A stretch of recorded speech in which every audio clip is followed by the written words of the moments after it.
मंत्री दशरथजी भांडे यांच्याकडे आलेलो आहोत. आदिवासी विकास मंडळाच्या आणि आदिवासी विकासाच्या या जातीनिहाय संघर्षाबाबत गेले 20 वर्षापासून दशरथजी संघर्ष करत आहेत. त्या आधीसुद्धा त्यांनी तो संघर्ष केला, यापुढे पण संघर्ष तो सुरू राहील. परंतु या महिन्यात एक विचित्र घटना अशी घडली की या पावसाळी अधिवेशनामध्ये कुठलं तरी अधिवेशनाने या अधिवेशनात एक विधेयक पारित करण्यात आलं. त्या विधेयक पारित करण्याच्या हिशोबाने आज आपण यांच्याशी चर्चा करत आहोत. दशरथजी, आपण या विषयावर काय म्हणाल? कसं आहे की मागासवर्गीयांसाठी या राज्याचं फार मोठं योगदान, त्यांना मुख्य प्रवाहात सामावून घेण्याकरता अनेकांनी त्याग केला, अनेकांनी संघर्ष केला. छत्रपती शाहूराजे, डॉक्टर बाबासाहेब आंबेडकर, शिवाजीराजे, सावित्रीबाई फुले, अनेक महामानवांची नावं या ठिकाणी घेता येतील. एक माइलस्टोन देशामध्ये मागासवर्गीयांसाठी या लोकांनी निर्माण केला आणि ज्यांना समाजव्यवस्थेमध्ये कुठल्याही प्रकारचं झुकतं माप तर जाऊ द्या, पण त्यांचं न्याय हक्काचं सुद्धा मिळत नव्हतं. त्यांना हा हक्क मिळाला पाहिजे ही भूमिका घेऊन त्यांनी जी प्रामाणिक भूमिका त्या काळात बजावली आणि संघर्ष केला, त्याचंच हे फळ आहे की महाराष्ट्राला आपण आज पुरोगामी म्हणतो. देव धर्म हे सगळे ज्याच्या त्याच्या आस्थेचे विषय आहेत, त्याच्यामुळे ते ज्याचे त्याने करावेत. परंतु या देशाची प्रगती करायची असेल तर देशामधले जे दुर्बल घटक आहेत त्यांना मुख्य प्रवाहात आणल्याशिवाय या देशाची प्रगती असंभव आहे, हे त्यांनी त्यावेळेस हेरलं आणि पूर्ण जीवन त्या प्रश्नासाठी समर्पित केलं आणि एक चांगला पायंडा या राज्यामध्ये मांडला. स्वातंत्र्य मिळायच्या अगोदर छत्रपती शाहूराजांनी मागासवर्गीयांसाठी राखीव जागा केल्या होत्या त्यांच्या याच्यामध्ये. त्याच्यानंतर स्वातंत्र्य मिळाल्यानंतर बाबासाहेबांनी तर घटनेमध्येच सगळ्या तरतुदी केल्या. म्हणजे तुमच्या इच्छेचा भागच नाही तुम्हाला काय वाटते तर. SC-साठी, ST-साठी, OBC-साठी घटनेमध्ये 341, 340, 342 कलमं समाविष्ट केली आणि बाबासाहेबांना त्याच्यानंतर घटना पारित झाल्यानंतर फार कमी दिवस मिळाले. SC-STची यादी त्यांनी तयार केली की कोणत्या ह्या SCच्या जाती आहेत, कोणत्या ह्या STच्या जाती आहेत आणि कोण्या राज्यात आहेत, हे त्यांनी त्याच वेळेस घटनेमध्ये मंजूर केलं. पण OBCची यादी काही ते वेळ न मिळाल्यामुळे करू शकले नाहीत. ते करावं, परंतु त्यांना रिझर्वेशन देण्यात येईल हे 342 कलम, 340, 341 या कलमाद्वारे त्यांनी निश्चित केलं. आणि आज आपण असं पाहतो की एवढा मोठा प्रवास झाला. 1950 ते आज आपण 2026मध्ये आहोत. म्हणजे जवळपास 76 वर्षाचा काळ उलटला. या 76 वर्षाच्या काळामध्ये अजूनही ते आरक्षणाचे फायदे काही आपल्यापर्यंत मिळालेले नाहीत, त्या घटकापर्यंत मिळालेले नाहीत, ही वस्तुस्थिती आहे. जे संघर्ष करतात, जे वेगवेगळ्या पद्धतीनं आपल्या हक्कासाठी लढा देतात, जे थोडेफार प्रमाणात शिक्षित झालेत, काही मधले जास्त झाले, काही मधले कमी झालेत, हा काही घटनाकाराचा मुद्दा नाही किंवा घटनाकारामुळे हे घडलं असं नाही. जे समाज जागृत होते त्यांनी आपली पिढी शिक्षित केली, सुशिक्षित केली, वेगवेगळे माध्यमातून त्यांनी शिक्षण घेतलं आणि नंतर आरक्षण काय या दृष्टीनं त्यांनी पावलं उचलली आणि ते मिळवलं. परंतु जे अशिक्षित होते, खरं म्हणजे त्यांना देण्याची जबाबदारी शासनाची आहे.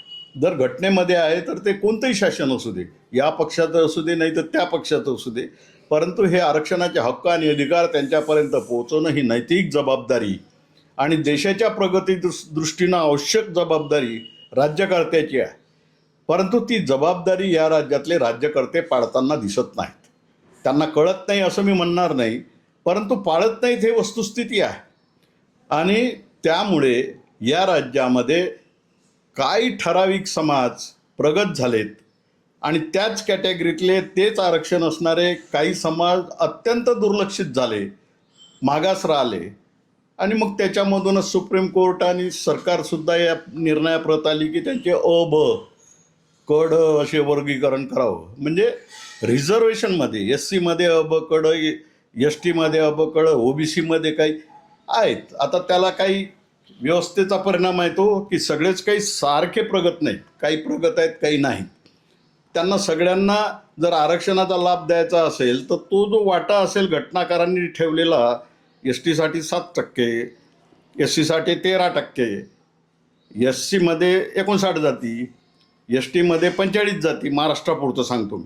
तर त्याचीच वाटणी करावी, संख्येच्या प्रमाणात करावी आणि सगळ्यांना न्याय कसा देता येईल या दृष्टीनं प्रयत्न करावेत. अशा पद्धतीचं आपण पाहता अलीकडे जो संघर्ष सुरू झाला की याच्यामध्ये अबकड विभागणी व्हावी, काही म्हणतात होऊ नये. तो काही आमचा विषय नाही. आमची मागणी आहे की हे जर थांबणं शक्य नसेल किंवा थांबवणं राज्यकर्त्यांना शक्य नसेल, हा बायसपणा, तर त्यांनी त्या दृष्टीनं विभागणी करून ज्याचं त्याच्या हक्काचं त्याच्या पदरात टाकावं. बरोबर. म्हणजे आम्ही हे म्हणतच नाही की 60% आहे तर 70% करावं, परंतु 60% आहे तर ते सगळ्यांना मिळू द्या ना, संख्येच्या प्रमाणात मिळू द्या. एकाची संख्या समजा 90% आहे, त्याला 90% द्या. आणि दुसऱ्याची संख्या जर 1% असेल तर बाबासाहेबांनी तर त्यालाही आरक्षण दिलं, तर त्याला त्या प्रमाणात द्या. हा एक संघर्ष महाराष्ट्रामध्ये आहे. परंतु शासन एकीकडे ते मान्य करते, परंतु दुसरीकडे असे काही कायदे आणि विधेयक सभागृहात आणते की तिकडे पाहायला राज्यकर्त्यांना वेळच नाही. आज 2000चा कायदा म्हणजे मूर्खपणाचा कळस आहे. S C, S T, OBC, VJNT यांना कास्ट सर्टिफिकेट देण्याचा आणि तपासणी करण्याचा अधिकार देणारा जो कायदा सभागृहानं पारित केला महाराष्ट्राच्या विधिमंडळानं, तो मूर्खपणाचा कळस आहे असं मी आजही म्हणतो. आता तो कळस आहे तर तो 5वी बहुमताच्या जोरावर तो पारित केला सभागृहामध्ये. मी एकट्याने 3.5 तास त्यावेळेला विरोध केला, परंतु ठीक आहे, पारित झाला. मग त्याप्रमाणे कारभार सुरू झाला. मग ज्यांच्यावर अन्याय झाला ते नंतर त्यांच्या नंतरची पिढी जागे झाली की आपल्यावर हा अन्याय होतो आहे. मग त्यांच्या परत रेटा वाढला की असं का, आम्हालाही आमचे हक्क द्या. तर हक्क देण्याचे तर दूर, परंतु याच्यापूर्वी जे झालं होतं, एक दाजीबा पाटील समिती या प्रश्नाच्या अभ्यासासाठी स्थापन केली होती. तिचा अहवाल शासनाकडे आला होता. ज्या कमिटीमध्ये देमा कराळे आपले, रासू गवई, भाई बंदरकर हे गणमान्य विद्वान, आपण असं तर म्हणू शकत नाही किंवा त्यांना कळत नव्हतं, गणमान्य विद्वान त्या समितीमध्ये होते. आणि त्या सगळ्यांनी अत्यंत विस्तारानं अभ्यास करून या सगळ्या प्रश्नाचा शासनाला दाजीबा पाटील समिती अहवाल सादर केला. परंतु शासनानं थंड बस्त्यात टाकलं. परत एकदा एक लक्षात घ्या की ते काही BJP काँग्रेस यांनी टाकलं नाही. त्यावेळेस BJPचं सरकार होतं. त्याच्यानंतर काय राष्ट्रवादी, त्याच्यानंतर काय सेना, BJP, असं काय काय होतं.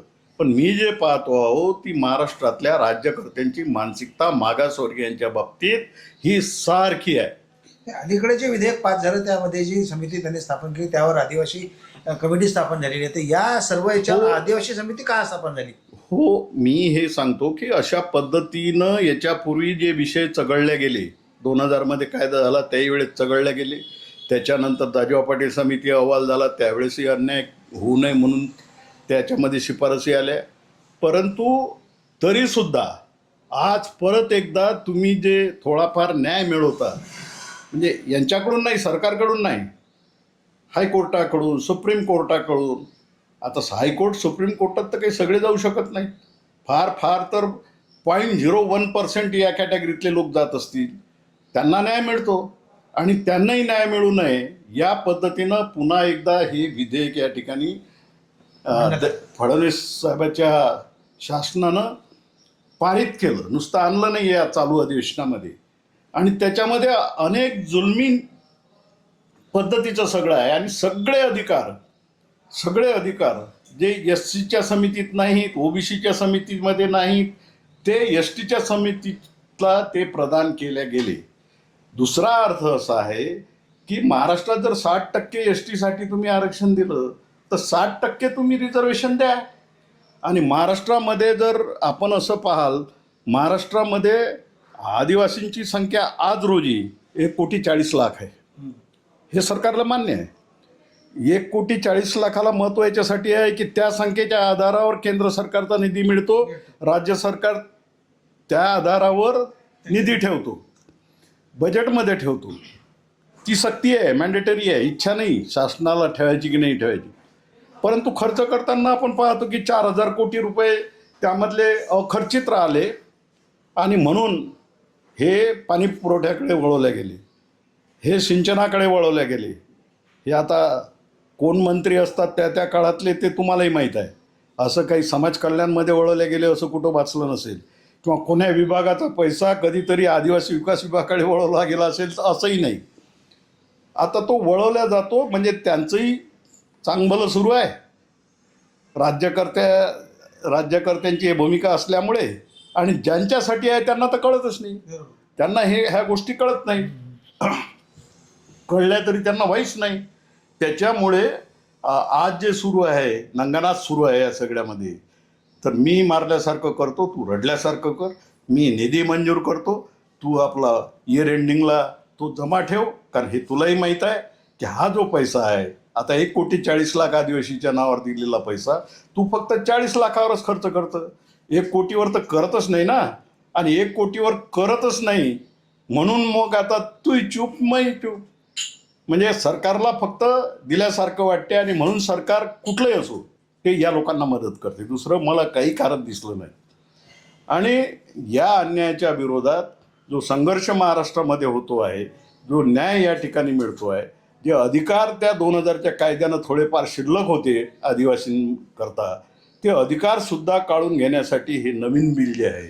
ज्या वेळेस तुम्ही सभागृहामध्ये होते तेव्हा 3.5 तास तुम्ही हा विषय केला, तेव्हा सरकार काँग्रेसचं होतं. काँग्रेसने हा विषय मंजूर केला, तेव्हा याला मंजुरी देणारे लोक भाजपचेच लोक होते. मग आज भाजप या गोष्टीला विरोध का करत नाही? असं मी म्हणत नाही की भाजपचे होते, कारण भाजप तर सत्तेतच नव्हती ना.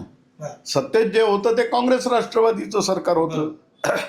आणि त्याच्यापूर्वी आपण पाहतो की राज्यात तरी आपल्या फार कमी वेळात अगदी पुलोद वगैरे तो प्रयोग वगैरे झाला होता त्यावेळेस. पण प्रयोग म्हणजे काय हो, काल इकडे होते ते तिकडे जाऊन दुसरं लेबल लावलं आणि त्यांनी सांगितलं की आता बीजेपीची सत्ता. कसली सत्ता? आता सेनेची सत्ता. पण माणसं कोणती होती? तोच डॉक्टर भांडे आज काँग्रेसमध्ये आहे, उद्या सेनेत जातो, परवा बीजेपीत जातो, तेव्हा तिकडे जातो. आणि माझ्यासारखेच जे आहेत ते अनेक लोक एकत्र येतात आणि मग जो पक्ष जनतेच्या मनात आहे त्याच्यात सामील होऊन आपलं भविष्य सुरक्षित करतात. याच्या पलीकडे काय आहे? त्याच्यामुळे हा विषय कोण्या पक्षाच्या वेळेस झाला हे महत्त्वाचं नाही. ही महाराष्ट्राची मानसिकता राज्यकर्त्यांची मी सांगतोय, आणि ती मला जवळपास सारखी दिसते सगळ्या पक्षांमध्ये. पण आज असं वाटत होतं की निदान जे झालं 2000पर्यंत ते ठीक आहे, आता तरी हे करू नये. परंतु हा कायदा मागच्या अधिवेशनामध्ये त्यांनी पारित केला आणि एकापेक्षा एक जुलमी त्याच्यामध्ये कलमं समाविष्ट केलीत, आणि सगळे जे कायदेशीररित्या आवश्यक असतात त्या सगळ्या बाबी आदिवासी विकास विभागाच्या अखत्यारीत ठेवल्या. म्हणजे आता उद्या कोर्टाकडेही तुम्हाला जायचं काम नाही, उद्या अपिलेट ऑथॉरिटी नाही. जे असेल ते परत आदिवासी विकास विभागच ठरवेल कोण असेल, आणि आपले बगलवच्चे तिथं बसून त्या पद्धतीनं न्याय देईल. हा जो जुलूम या ठिकाणी सुरू आहे त्याच्या विरोधात असंतोष आहे. आणि मग परत दुसरं निवेदन केलं की हा जुलूम आहे, हे तुम्ही नाही करायला पाहिजे. तर यांनी म्हटलं ठीक आहे ना, आता परत तुमच्या प्रश्नाचा अभ्यास करायसाठी आम्ही कमिटी नेमतो. निवृत्त न्यायाधीशाच्या अध्यक्षाने कमिटी नेमली याच अधिवेशनात. म्हणजे तर याच्यामध्ये आहे की काल तुम्ही तलवारीनं हातपाय तोडले आणि आज परत मलमपट्टी करायसाठी तज्ज्ञ डॉक्टरांची नियुक्ती केली. दोन्ही गोष्टीची वाहवा करता की आम्ही किती व्यवस्थित कारभार करतो. जी बाब याच्या पूर्वी झालेली आहे, जी कमिटी जे शिफारस मी दाजीबा पाटील समिती अहवाल सांगितलं, ज्याच्यात भाई देमा कराळे आणि त्याच्यानंतर रासू गवई यांनी लिखित त्यांची साक्ष आहे. भाई बंदरकर अत्यंत संघर्षशील माणूस, त्याची अनेक वर्ष सत्तेमध्ये असलेली त्यांनी दिलेली आहे, ती धुळकात पडलेली आहे शासनाकडे आजही. दाजीबा पर्वत पाटील त्यावेळेसचे जे नेते होते ते अध्यक्ष होते त्या कमिटीचे. त्याचं काही नाही, कारण एका कमिटीचा मी अध्यक्ष होतो म्हणून मला माहीत आहे सगळं. ते धोबी परीट समाजाच्या ते लोक आजही संघर्ष करतायत. नाटक केलं जाते, राज्याकडून ते केंद्राकडे गेलं, केंद्राकडून ते परत राज्याकडे आलं, आता परत केंद्राकडे गेलं. आता काय संघर्ष काय करतील लोक मला सांगा तुम्ही. तर या सगळ्याच्या संदर्भात राज्यात फार मोठा एक फार मोठा संभ्रम राज्यातल्या जनतेच्या मनामध्ये आहे. लोक अडाणी आहेत, अशिक्षित आहेत. आजही जे काही थोडेफार समजदार आहेत त्यांना या विषयाशी काही घेणं देणं नाही. एक तर ते आर्थिक संपन्न आहेत, दुसरं असं की ते स्वतःच बोगस आहेत, त्याच्यामुळे त्यांना काय घेणं देणं आहे. परंतु जे काही आहे मुळात नोकऱ्या नाहीत, मुळात नवीन पदं निर्माण होत नाही, ही वस्तुस्थिती आहे. ही सगळ्याच कॅटेगरीसाठी आहे. आणि दुसरीकडे जे आहे ते हिरावून घेण्यासाठी शासन कटिबद्ध आहे. बरोबर. कटिबद्ध आहे हा शब्द वापरतो मी, म्हणजे हे त्यांना न्याय देण्यासाठी कटिबद्ध नाही. आता उद्या मी गेलो तर मलाही वेळ मिळतो आणि मलाही समजून सांगण्यासाठी चर्चा करतात, CM चर्चा करतात, दुसरे मंत्री चर्चा करतात.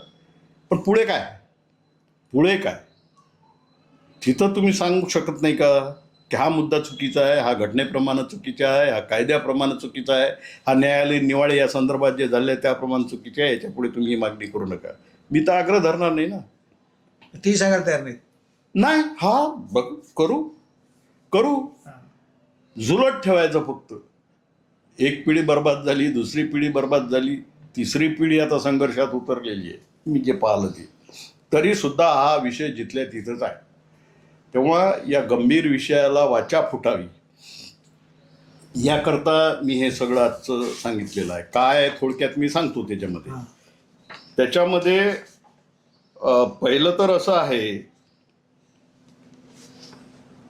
आमची मागणी की आदिवासी विकास विभागाचे मंत्री जे आदिवासी आहेत, जे स्वतःला खरे समजतात आणि बाकी 1 कोटी लोकांना खोटं समजतात आदिवासी मधल्याच, तर ते मंत्री बिगर आदिवासी असावेत. एकदा बबनराव पाचपुते मंत्री झाले होते आणि या लोकांच्या मग प्रचंड पोटात दुखायला लागलं, कारण मग आश्रमशाळा आहेत, पैसेखाना आहेत, गैरव्यवहार आहेत, ते सगळेच उघडकीस यायला लागले. आणि त्यांचं तर त्याच्या पुढे जाऊन होतं की DNA टेस्ट करून कोण ST आहे ते ठरवू. तर ती शेवटी त्यांच्याकडून काढून घ्यावा लागला तो विभाग. आमची मागणी परत तीच आहे की तोपर्यंत न्याय मिळणार नाही. तपासणी अधिकाऱ्यांना उच्च न्यायालयानं अनेकदा नालायक ठरवलेलं आहे.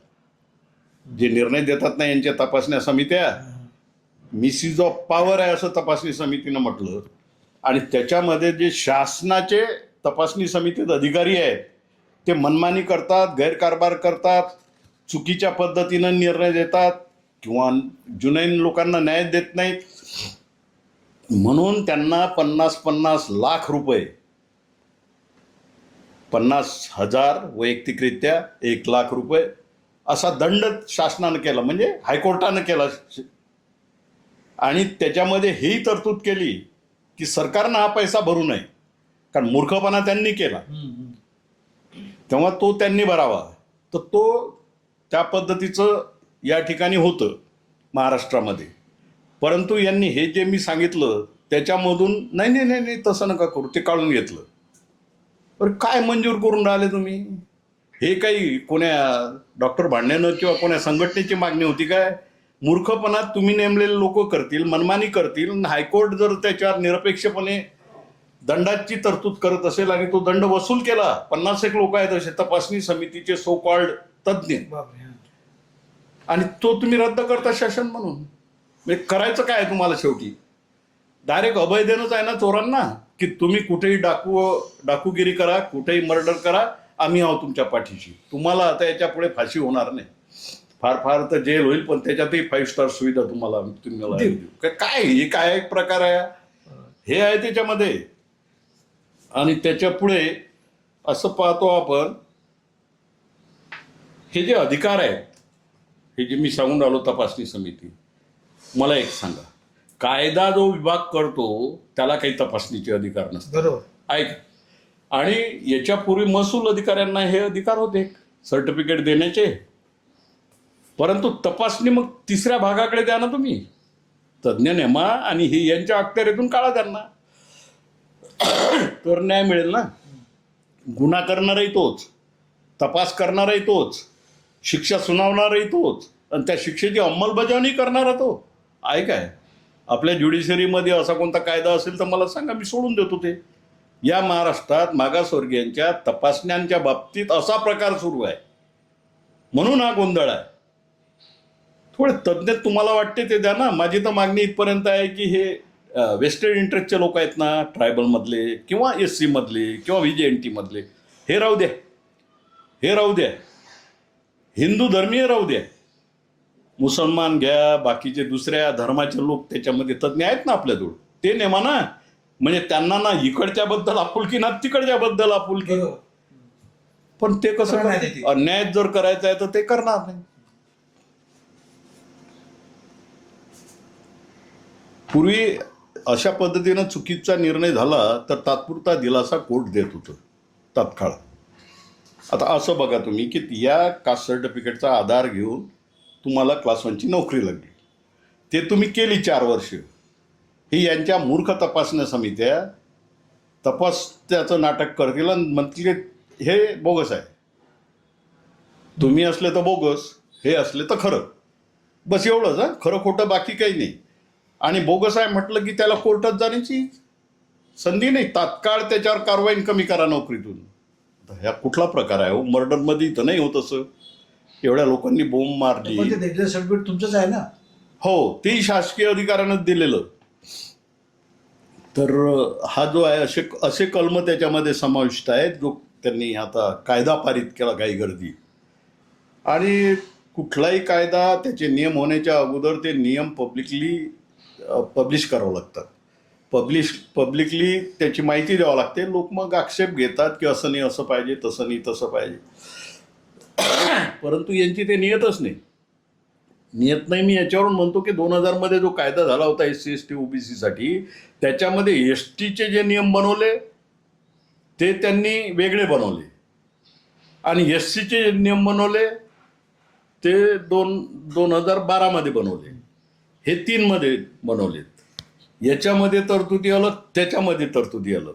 दोन्ही नियम तुम्ही असे डोळ्यासमोर ठेवा, तुम्हालाही नवल वाटेल की अरे एकाच तर कायद्यानं हे स्थापन झाली ना समिती. असं तर नाही की SC साठी अलग आहे आणि ST साठी अलग आहे. मग जे नियम त्या कायद्याच्या अंमलबजावणीचे असतात ते दोन्हीकडे सारखे पाहिजेत की नाही. त्यांना माहीत आहे की ST हा दुर्बल घटक आहे, यांना मारा झोळा काही करा.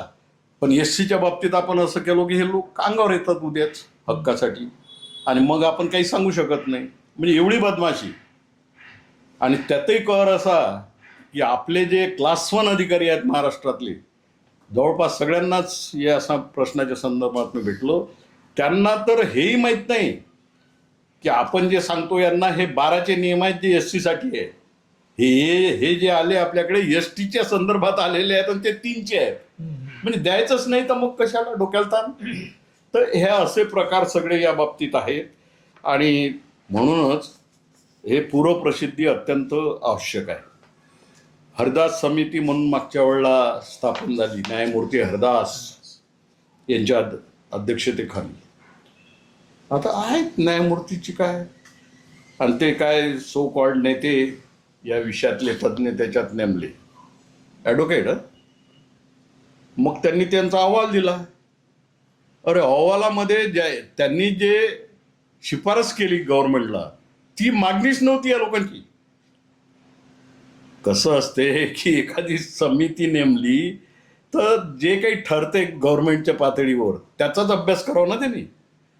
ते काहीच नाही त्याच्यामध्ये. तपासणी समितीला AC लावावे, तपासणी समितीला कूलर लावावे, त्यांना ह्या सुविधा द्याव्यात. अरे हे कास्ट सर्टिफिकेट देण्याचं व्हॅलिडिटीचं काही लिहिणं बाबा त्याच्यावर काहीच नाही. मग ज्यावेळेस बोबाटा झाला बाहेर आलं, मी जाहीर सभांमधून महाराष्ट्राच्या जिल्ह्यात बोललो, त्यावेळेला जे आमचे काही सदस्य होते तज्ज्ञ ॲडव्होकेट, ते म्हणे आम्हाला समजलंच नाही कशावर सह्या केल्या तुम्ही. आता परत ही समिती अशीच. म्हणजे बरं आहे ते सगळं. आणि शासनाला हे हवं आहे सगळ्यात महत्त्वाचं. ते काही रद्द झालं नाही, ते आहेच. ते ठेवून आणखी परत हे जे राहिलं असेल ते आपण करू आता 20 वर्षानंतर. हे नवीन विधेयक आणलं. तर या सगळ्यांना विरोध आहे. नक्की राज्यभर याचा उद्रेक होईल. आज नाही होईल, उद्या होईल. परंतु हा मूर्खपणा, हा काही मी तुम्हाला फक्त आदिवासी म्हणजे तुम्ही या विषयावर आता पूर्ण राज्यभर हे पेटवणार आहे. हो, तुमच्या मार्फतच जाईल ना. तुम्हाला यातनं जे न्याय पाहिजे तो त्या जातीला, त्या धर्माला तो मिळाला पाहिजे असं तुमचं म्हणणं आहे. हो, न्याय याच्यासाठी मिळाला पाहिजे की SC ला ज्या पद्धतीने लागू करतात त्याच पद्धतीने ST ला करा. आणि आज क्षेत्रबंधन नाही महाराष्ट्रात. ST ओबीसी पुढे आहेत ना त्यात? नाही, बरं. कायदा SC/ST ओबीसी साठी झाला. अच्छा. ते काही अलग अलग नव्हता. आजही हे म्हणतात त्याच कायद्याच्या अन्वये आम्ही हे सगळं केलं. कोण म्हणते ST वाले, पण मग हे बाकीच्या याला तुम्ही काय विचारात घेतलं, त्याच्यात काय आहे त्यांच्यासाठी ते तरी दाखवा. गेल्या 56 वर्षापासून ओबीसीवर काहीच नाही आहे. काही नाही, काहीच नाही, नथिंग. तर ही बदमाशी एवढ्यासाठी आहे की आम्ही काय करतो, आम्ही काय एकटे आहो, आम्ही काय फक्त ST वर जुलूम केला, त्याच्यात तर SC आहे. मग त्याला असं म्हणता येईल फक्त का? हेडिंग आहे, कव्हर आहे फक्त ते attractive दिशासाठी. SC ST OBC VJNT SBC जेवढ्या असतील आरक्षणाला पात्र तेवढ्यांसाठी कास्ट सर्टिफिकेट सुलभतेनं मिळालं पाहिजे, त्याची व्हॅलिडिटी मिळाली पाहिजे. याकरता हा कायदा आम्ही बनवत आहोत हे त्याच्यामध्ये नमूद केलेलं आहे. विधिमंडळात ज्यावेळेस चर्चेला आलं त्यावेळेस कायदा झाला, त्या कायद्यातही हे सगळं आहे. खाली ज्यावेळेस तुम्ही वाचाल सगळं तर त्या सगळ्यात तरतुदी फक्त ST साठी, SC साठीही नाही. नियम जे बनवले ते मी सांगितलं तुम्हाला, ST साठी 3 मध्येच बनवले आणि SC साठी 12 मध्ये बनवले. आणि कर म्हणजे अधिकाऱ्यांना ते पताच नाही की हा आपल्याकडे SC चा माणूस आला, याला 3चे नियम लागू होत नाहीत, याला 12च्या नियमाप्रमाणे केलं पाहिजे. हा ST चा आहे, हा 3च्या नियमानं पात्र आहे. अधिकारी म्हणतात नाही. मग त्यांना सांगितल्यावर म्हणतात अरे हे तर आम्हाला माहीतच नाही. माहीत नाही म्हणजे त्यांना कळत ते असं मी म्हणत नाही, पण राज्यकर्त्याची ही जबाबदारी आहे ना. पण त्यांना समजून उमजून हा सगळा अन्याय करायचा आहे, चुका जाणून बुजून करायच्या. हे लोक 1,40,00,000 मी ST सांगतो, त्याच्यामधल्या 1 कोटी लोकांना सरळ अन्याय. मग आमची पुढची मागणी काय आहे की आम्ही म्हणतो आम्हाला डिलीट करून टाका ना त्या यादीतून. 40 फक्त जुनाईन आहेत महाराष्ट्रामध्ये, त्यांच्या नावावर मतदारसंघ राखीव करा आणि त्याच संख्येवर निधी घ्या, फंड्स घ्या केंद्राचे. जे सरकार करायला तयार नाही. तेवढा फंड कमी होईल आमचा. ते काही होते नंतर पाहू. आम्ही आमच्या हक्काचं जर तुम्ही आम्हाला देत नसाल काही कारणानं, तर मग याचा दुसरा अर्थ असा आहे की राज्यात तर खरे 40च आहे. 40चं घ्या ना, तुम्ही कशाला फौजदारी गुन्हे लावून घेता. आता ठीक आहे सरकार आहे त्याच्यामुळे चल रहा, परंतु हा जो तुगलकी कारभार आहे हा कारभार आता BJPच्या तज्ज्ञ मंडळीच्या राज्यात नसावा असं मला वाटते. आमची काही नव्यानं आरक्षण द्या हे मागणी नाही, ते आरक्षण आहेच, ते काही नवीन मागतो आम्ही असं नाही. परंतु जे आरक्षण तुम्ही मंजूर केलं, भारतीय राज्यघटनेनेही मंजूर केलं, त्याच्या नावावर केंद्र सरकार हजारो कोटी रुपये तुम्हाला देते, तुम्ही त्याच्यासाठी बजेटमध्ये ठेवता, ते तुम्ही त्यांच्यापर्यंत पोहोचूच देत नाही. कारण एकतर त्यांना प्रमाणपत्र मिळू देत नाही त्या कॅटेगरीचं, आणि मिळालं तर तपासणीच्या नावानं रद्द करता. आमची त्यालाही हरकत नाही, पण मग ज्युडिशरीच्या इकडे द्या ना तो कारभार तपासणीचा आणतो. बरोबर आहे की नाही? हा त्याच्याच जवळ जो अन्याय करते त्याच्याच जवळ तपासणी, त्याच्याच जवळ शिक्षेची तरतूद, असं तर कुठल्याच कायद्याच्या बाबतीत. तुम्हाला सर्टिफिकेट देणारा माणूस निघे सर्टिफिकेट चुकीचं आहे. हो, तो त्याचा दुसऱ्या टेबलवाला म्हणेल नाही नाही हे चुकीचं आहे आणि तुम्ही त्याचं मान्य करा. अरे कायदा जी ऑथॉरिटी करते त्या ऑथॉरिटीकडे ते देण्याचे अधिकार नसतात. देण्याचे अधिकार जसे रेव्हेन्यूच्या इकडे होते अगोदर, ते रेव्हेन्यूच्या इकडे असायला पाहिजे. किंवा जी ऑथॉरिटी ती तपासणी करते, ती तपासणी करणारी ऑथॉरिटी आणखी तिसरी असली पाहिजे. कारण माझं असं म्हणणंच नाही ना की हे फार नालायक आहेत, रेव्हेन्यूवाले चांगले आहेत. तुम्ही एका टेबलवर कसं काय ठेवता हे सगळा कारभार, की कालगड्या तू याला सर्टिफिकेट दिलं आज तू रद्द कर, तो तिसरा म्हणते नाही आज याला शिक्षेची तरतूद कर. आणि हे महाराष्ट्रात सुरू आहे. फुलेशाह आंबेडकरांच्या सगळ्यात हास्यास्पद आहे, भयानक आहे.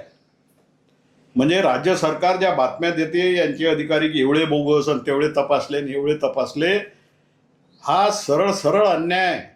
म्हणजे बोगस नाहीत असं मी म्हणत नाही, पण हे जे म्हणतात 100 आहेत फार फार तर 1% असतील, 100% तर मुळीच नाही. मध्ये डिंग मारते ना सरकार. या विषयावर तुम्ही आता मुख्यमंत्री साहेबांशी काय चर्चा करणार? त्यांना सांगेल बाबा करा, सत्ता तुमच्या हातात आहे, संधी तुमच्या हातात आहे. नाही तर आता हे आज जे विधेयक झालं यांनी मंजूर केलेलं आहे, या विधेयकाच्या बाबतीत हा तर कायदा झाला ना. दोन्ही सभागृहाच्या समोर हा गेला, चर्चा झाली, दोन्ही सभागृहानं पारित केला, राज्यपालाची सही झाली असं म्हणतात, हे मला माहीत नाही. आता ते राष्ट्रपतीकडे जाईल, तिथूनही सही होऊन येईल. पण मागच्या वेळेला PC अलेक्झांडर राष्ट्रपती होते, त्यांना मी भेटलो, त्यांना सांगितलं, त्यांनी मान्य केलं. त्यांना वापस पाठवायचा अधिकार असतो. अच्छा. त्यांनी ते माझंच पत्र लावून महाराष्ट्र गव्हर्नमेंटकडे परत पाठवलं, परंतु यांनी मान्य केलं नाही. म्हणजे महाराष्ट्र शासनानं ते परत आणखी गेलं सहीसाठी, मग परत पाठवलं. म्हणजे राज्यपालाला 2 वेळा परत पाठवायचा अधिकार आहे, त्याच्यापेक्षा जास्त नाही. नंतर मी थांबलो नाही, ते पारित झाल्यानंतर ते राष्ट्रपतीची सही लागते कोणत्याही कायद्यावर अंतिम करायसाठी. मग राष्ट्रपतीला भेटलो, त्यांना लेखी निवेदन दिलं. राष्ट्रपतीनं उल्लेख केला की असा तुमचा जो महाराष्ट्रामधला एक आमदार आहे, त्यानं या कायद्याला विरोध केला आणि त्याने जे मुद्दे मांडले ते योग्य आहेत, तेव्हा त्याचा पुनर्विचार व्हावा. यांनी नाही केलं ना. राष्ट्रपतीने सही काहीतरी मला वाटते वर्षभरानंतर केली. यांनी तेव्हापासून हे विधेयक अजून असंच होतं, तर यावेळेला आहे नाही, ते पाठवलं मग त्यावेळेस. हे 2000ची गोष्ट सांगतो ना, ते परत पाठवलं मग सही करून. म्हणजे राजकीय हे झालं ना. मग नंतर जसे आता आम्ही 10 आमदार आहोत, 9 वाटते की जाऊ द्या ना, आपला विषय थोडा आहे, एक फळसळ करते, मग ते भेटतात, सांगतात. निरपेक्ष बॉडी जरी असल्या त्या सांगतात आणि त्या पद्धतीनं मग निर्णय होतात. आणि तो निर्णय त्या पद्धतीनं झाला आणि तो कायदा झाला. मग आता संपला ना विषय. परंतु आता परत आणखी त्याच तरतुदी समोर ठेवून करायची काय गरज आहे? कारण असं की हे सगळं असल्यानंतरही काही लोक कोर्टातून मिळवतच होते. मिळालं तर पाहिजे नाही. कोर्टात जाणारे हे एकच दुकडच होते ना. हो, ते तीच मानसिकता आहे त्याच्या. असं होऊ शकते का की ही एक दिवस अशी येऊ शकते का, ज्या पद्धतीने आता हा विषय मागच्या नीट परीक्षेच्या संबंधी झाला होता, अशाच पद्धतीने हा विषय होऊ शकतो का परत? त्याच्यापेक्षा भयानक आहे. पण ज्यांच्यावर अन्याय होते त्याला आवाज नाही. दुर्बल घटक आहे समाजातला, सर्वात जास्त दुर्बल घटक हा ट्राईब आहे. बरोबर आहे. बरोबर. एखादा डॉक्टर भांडे बोलत असेल म्हणजे समाज फारच सुज्ञ झाला आणि सगळं त्याला कळते असंही नाही. प्रत्येक समाजाचंही असंच आहे. तेव्हा त्यातही जो दुर्बल आहे त्याच्यावर अन्याय करणं सोपं आहे. हा सध्या अन्यायच होता असा तुमचं मत आहे? प्रचंड अन्याय, घटना बाह्य अन्याय. आणि फुले शाहू आंबेडकरांच्या पुरोगामी महाराष्ट्रात हे सुरू आहे, त्यापेक्षा आश्चर्यचकित करणार आहे. मग परत असं म्हटलं की लागलीच बोटं जातात काँग्रेसवाल्याकडे. असं नाही आहे. या इश्यूवर जेवढे अन्याय करणारे राज्यकर्ते काँग्रेसमध्ये होते, तेवढेच BJPत होते, तेवढेच सेनेस होते, तेवढेच राष्ट्रवादीत होते. माझे संबंध सगळ्याशी चांगले आहेत. त्यांचं राजकारण त्यांना लखला बसो. पण या बाबतीत सगळ्यांचं एकमत आहे. काय एकमत आहे? अरे ते 3,000-4,000 कोटी आपण वाचवतो ना, यांना तर द्यावंच नाही लागत. यांना बोगस केलं की हाकलून देता येते. आणि मग ते 3,000-4,000 कोटी मग इरिगेशन, विद्युत. मग दुसऱ्या गटाचा म्हणतो की नाही आमच्याकडे हे 2 खाती महत्वाची आहे, ॲग्रिकल्चरची, त्याला द्या. मग त्याचा काय बरोबर आनंद 31 मार्चच्या रात्री होते हे सगळं. मग पेपरला बातमी येते खर्चित राहिल्यामुळे हा निधी वळवण्यात आला. अरे कसलं खर्चित राहिलं? हे गंमत सुरू आहे. आता हे कसं आहे की लोकांना कळत नाही असं मी म्हणत नाही, परंतु पाहिजे तिकडे कोणी काही लक्ष देत नाही. तर आपण ज्या विषयावर आज चर्चा केली भांडे साहेबांशी, ते विषय आणि ह्या विषयाच्या संबंधात त्यांनी जे कथन केलं, जो अभ्यास दशरथ भांडे साहेबांना आहे, त्या अभ्यासाप्रती खरंच एक उदारता या विदर्भातल्या लोकांना, महाराष्ट्रातल्या लोकांना माहिती आहे. भांडेसाहेब या समितीचे अध्यक्षसुद्धा राहिलेले आहेत. अनेकांना या गोष्टीची जाणीव आहे. परंतु जे लोक या गोष्टीचा विचार करत नाहीत अशा लोकांसाठी सुद्धा हा विषय अतिशय गंभीर आहे. त्यांच्या अभ्यासातून जे आज आम्हाला ऐकायला मिळालं, श्रोत्यांना ऐकायला मिळालं, त्याबद्दल त्यांचे आभार मानतो. आणि त्यांनी खरोखरच या महाराष्ट्रासाठी आणि या जातीविधेयकच्या विषयासाठी जे विधेयक त्यांनी पास केलं सरकारने, त्या विषयात काय काय त्रुटी राहिल्या, काय काय त्रुटी आहेत त्या त्यांनी समजून सांगितल्या. हा विषय इतका गंभीर आहे की हा कोणाला न समजणार आहे. तो क्लास 1 अधिकारी असो, क्लास 2 असो, की SC असो, ST असो, OBC असो, या कशा प्रकारच्या त्यांच्या त्या तरतुदी आहेत. ह्या तरतुदी अजूनही क्लास 1 अधिकारी जे असला त्याला सुद्धा माहिती नाहीत. परंतु त्या गोष्टीची कल्पना आणि त्या गोष्टीचं जे चर्चा आज भांडेसाहेबांनी केली, खरंच त्यांचं कौतुक करावं असं वाटते. आज ते 80च्या वयात गेलेत तरी त्यांचा हा दांडगा अभ्यास पाहता आणि हा त्यांचा उत्साह पाहता त्यांना धन्यवाद म्हणावं असं वाटते. आणि खरंच त्यांनी हा एक विषय जो हाताळला, मुख्यमंत्र्यांना सुद्धा ह्या विषयाची जाणीव त्यांनी करून दिली.